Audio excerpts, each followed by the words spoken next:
Non vi preoccupate dei vostri piccoli, le vostre piccole creature anche qua dietro. Ne sanno più di voi.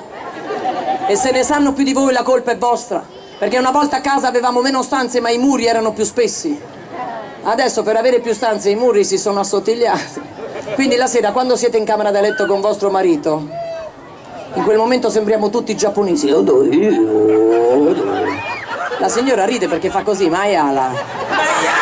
E c'è questo bambino che sente provenire questi lamenti dalla stanza dei genitori, spalanca la porta e vede il papà abbracciato sopra la mamma. Dice: che fate?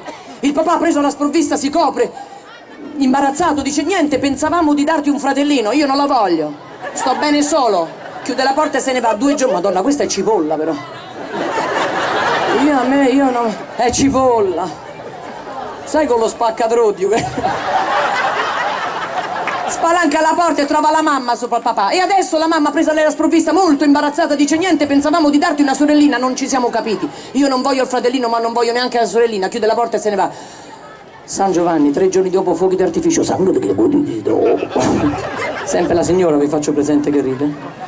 Il bambino si mette al buco della serratura e vede la matra a 4 zampe e il papà di dietro. Spalanca la porta: oh, non voglio neanche il cagnolino. Signora, ma che fa? Gliela spiega a suo marito.